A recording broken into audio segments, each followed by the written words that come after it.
Hello, আসসালামু আলাইকুম। Welcome back to my channel আনহার রান্নাঘর। টাকি মাছ খেতে অনেকেই পছন্দ করে না, কিন্তু ভর্তা খেতে অনেকেই পছন্দ করে। তাই আমার আজকের রেসিপিতে থাকছে টাকি মাছ ভর্তা। এরকম ভর্তা যদি হয় তাহলে সেদিন কিন্তু ভাত একটু বেশি করেই রান্না করা লাগবে, কারণ আমরা বাঙালিরা ভর্তা দিয়ে ভাত খেতে যতটা পছন্দ করি, অন্য কোনো কিছু দিয়ে ভাত খেলে হয়তো অতটা তৃপ্তি হয় না। চলুন তাহলে শুরু করা যাক। টাকি মাছ ভর্তা করার জন্য প্রথমেই আমরা একটা প্যানে নিয়ে নিলাম কিছু তেল। এখন এই তেলের মধ্যে লবণ হলুদ মেখে রাখা মাছগুলো আমি দিয়ে দিলাম। মাছগুলো উল্টে পাল্টে খুব ভালোভাবে ভেজে নিতে হবে। মাছগুলো খুব কড়াভাবে ভাজা যাবে না, তাহলে বেশি ড্রাই হয়ে যাবে, সেক্ষেত্রে ভর্তাটা খেতে বেশি ভালো লাগবে না। তো মাছগুলো এখানে আমার ভাজা হয়ে গেছে। এখন আমি সবগুলো মাছ একে একে তুলে নিচ্ছি। এখন এই প্যানে আমি কিছুটা সরিষার তেল দিয়ে দিলাম। এখন দিয়ে দিলাম হাফ কাপ পেঁয়াজ, 5 কোয়া বড় রসুন এবং 4টা কাঁচামরিচ। এগুলো আমি একটু হালকা ভেজে নেব, কাঁচা গন্ধ দূর হওয়া পর্যন্ত। ভাজা হয়ে গেছে। এখন এই উপকরণগুলো আমি তুলে নিচ্ছি।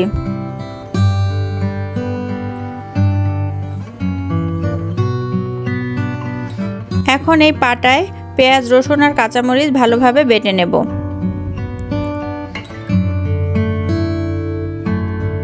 এখন এখানে দিয়ে দিলাম 2টা শুকনা মরিচ ভাজা, এটাও আমি একটু বেটে নেব। এখন দিয়ে দিলাম কিছু ধনিয়া পাতা কুচি। ধনিয়া পাতা কুচিটা ভালোভাবে বেটে নেব। এখন আমি কাটা ছাড়ানো অর্ধেকটা মাছ এখানে দিয়ে দিলাম।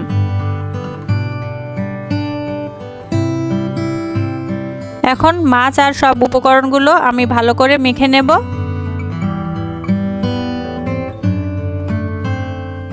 এই যে আমার এক ধরনের ভর্তা করা হয়ে গেছে। এখন একটি বাটিতে আমি কিছুটা পেঁয়াজ নিয়ে নিয়েছি, দিয়ে দিলাম 2টা শুকনো মরিচ। শুকনো মরিচটা আমি লবণ দিয়ে ভালোভাবে চটকে নিলাম।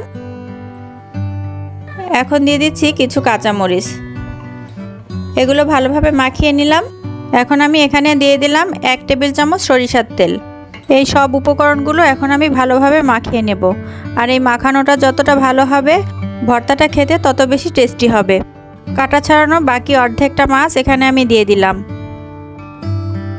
এই যে ভালোভাবে মাখিয়ে নিলাম। আরেক ধরনের ভর্তাও রেডি হয়ে গেল। তো এই 2 ধরনের ভর্তাই খেতে খুবই মজা হয়।